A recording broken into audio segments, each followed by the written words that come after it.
ادارے ہیں جو جینوئنلی تھیٹر کو پروموٹ کریں. تو آپ جو لوگ بھی یہ کر رہے ہیں یہ جہاد ہی کر رہے ہیں اپنے طور پر, جس میں مالی طور پر بھی کوئی بہت زیادہ انسینٹیو نہیں ہے اور ادروائز بھی کوئی اتنی زیادہ اب وہ ریکگنیشن نہیں رہی. لیکن جو تھیٹر کا آرٹسٹ ہوتا ہے وہ کبھی مار نہیں کھاتا. آپ کے جتنے بھی سٹارز گزرے ہیں, چاہے وہ قاضی واجد ہوں, چاہے وہ محمد قوی خان ہوں, یا وہ خیام سرحدی مرحوم ہو, یا طلعت حسین ہو, یا راحت کاظمی ہو, یہ سب اسٹیج سے ہی آئے ہیں. اور اسٹیج اور ریڈیو یہ دو ادارے ہوا کرتے تھے. یہاں سے پھر ٹیلی ویژن اور فلم, ان دونوں میڈیا میں لوگ گئے. اب آج کی پوج جو ہے, جو پرائیویٹ پروڈکشنز میں بہت مصروف ہے, مجھے ایسے لگتا ہے کہ وہ صرف پیسہ کمانے پر لگے ہوئے ہیں اور انفارچونیٹلی وہ معیار نہیں رہا. اب ڈرامے جو ہیں وہ کریٹ نہیں ہو رہے بلکہ مینوفیکچر ہو رہے ہیں. تو ایک کریٹیوٹی جو ہے, جو تخلیقی عمل ہے وہ کم ہو گیا ہے, اور اب صرف جو ہے وہ ایک مصنوعات جیسے بنتی ہیں اس طرح ڈرامے بن رہے ہیں. نہ ڈراموں کے نام یاد رہتے ہیں اور نہ ہی اداکاروں کے نام یاد رہتے ہیں. وہی اداکار ہے, وہی صداکار ہے, وہی کمپیئر ہے, وہی ماڈل بھی ہے, اور وہی مذہبی پروگرام بھی کر رہا ہے رمضان کے مہینے. وہی رائٹر بھی ہے, وہی پروڈیوسر بھی ہے, اور شاید ڈائریکٹر بھی ہے, اور کئی جگہوں پہ تو وہ میک اپ آرٹسٹ بھی ہے.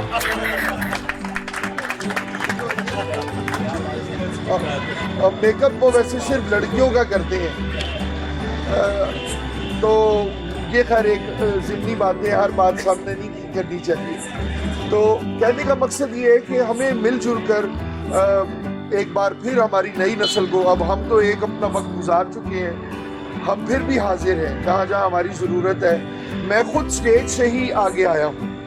وہ کراچی میں لوگوں کو اس لیے علم نہیں ہوگا کیونکہ میرا ابتدائی دور جو ہے وہ لاہور, اسلام آباد کا ہے, اور میں نے وہاں Pakistan national council of the arts میں ایک ڈرامہ ورک شاپ, سرمد صاحبائی صاحب اور مصطفیٰ سجاد حیدر صاحب, یہ دو میرے اساتذہ تھے.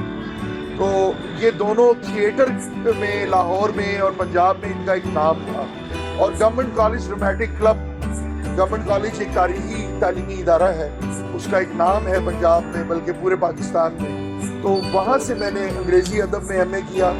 تو اسی دوران وہاں کی ڈرامٹک کلب میں بھی میں نے فعال کردار ادا کیا, اور ڈراموں میں اداکاری بھی کی, ڈائریکشن بھی دی, اور اس کی پروڈکشنز میں بھی جو کچھ ہو سکا کیا.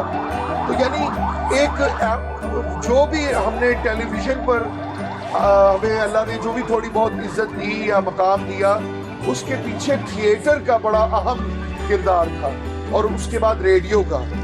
تھیٹر نے ہمیں باڈی لینگویج سکھائی, فٹ ورک سکھایا, ہمیں وائس تھرو کرنا سکھائی, ہمیں جملوں کی ادائیگی سکھائی. ریڈیو نے ہمیں تلفظ سکھایا, لب و لہجہ سکھایا, آداب سکھائے.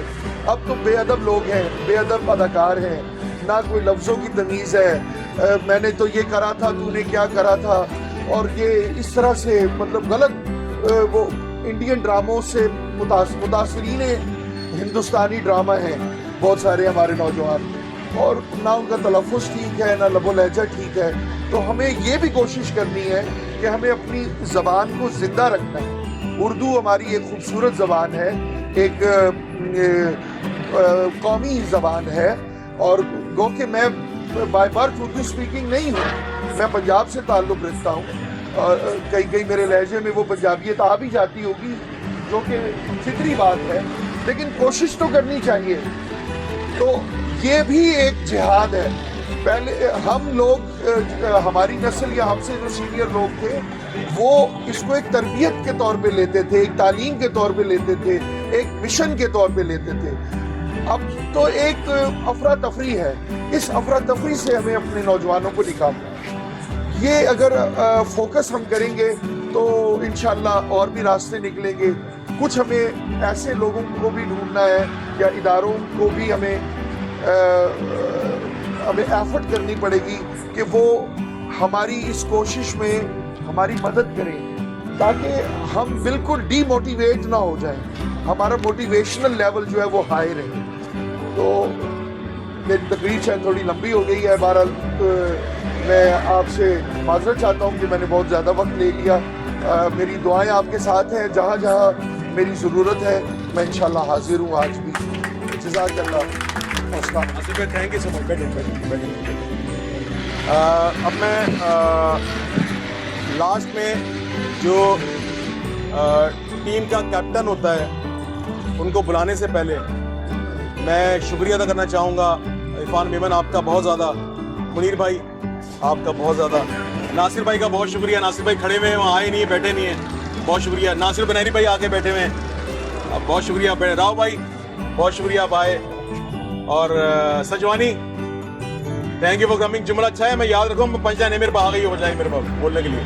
اچھا جی, in the end of the programme کو ریپ اپ کرتے ہوئے اسکرپٹ دینے سے پہلے میں اس کو بلاؤں گا جو بیسکلی ایک کیپٹن ہوتا ہے. Director is the captain of the ship. اس کیپٹن کے بغیر آپ کچھ بھی نہیں کر سکتے.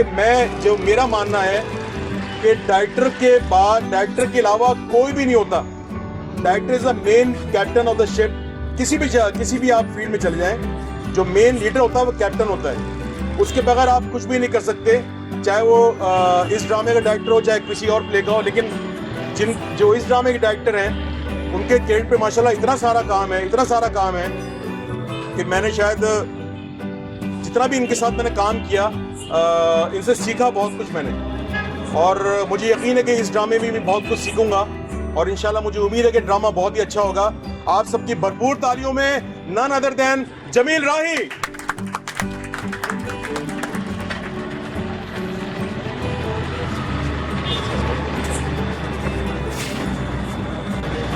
اعوذ باللہ من الشیطان الرجیم, بسم اللہ الرحمن الرحیم. میرے ساتھی معزز خواتین و حضرات, السلام علیکم. باتیں بڑی اچھی ہوئیں اور ایسی باتیں ہوئیں کہ جس کو ہم محسوس کرتے ہیں اور سمجھتے بھی ہیں. لیکن مسئلہ یہ ہے کہ ہمارے ہاں خاص طور پہ سندھ میں فن بک گیا اور فنکار مر گیا.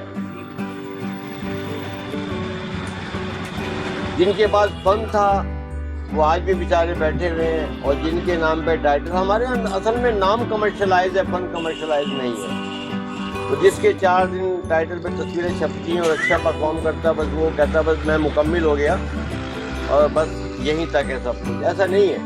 مجھے 50 سال سے زیادہ ہو گئے. میں سن 1971 میں ڈرامے کا ڈائریکٹر ہو گیا تھا, 71 میں, اور کوئی ایسا آرٹسٹ نہیں ہے عمر شریف سمیت جس نے میرے پاس کام نہیں کیا. لیکن میں آج بھی سیکھ رہا ہوں. جس دن میں مکمل ہو جاؤں گا میں ختم ہو گیا. اور یہ جتنے بھی بچے میرے پاس کام کرتے ہیں ان سب کو پتہ ہے میں ہر کریکٹر خود کر کے بتاتا ہوں, چاہے وہ لڑکی کا ہو, ڈانسر کا ہو, گلوکار کا ہو, بوڑھے کا ہو, ینگ کا ہو. میں ہر کریکٹر خود کر کے بتاتا ہوں کہ بھائی آپ ایسا ہے, اس کو آپ ایسا کریں. اور جن لوگوں نے میرے پاس کام کیا ان کو پتہ بھی ہے. تو یہ کوئی بڑی بات نہیں ہے.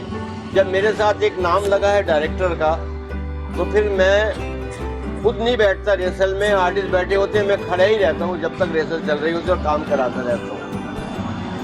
تو یہ کوئی بڑائی کی بات نہیں ہے. جب میرے ساتھ ایک نام لگا تو پھر مجھے یہ سب چیزیں آنی چاہیے.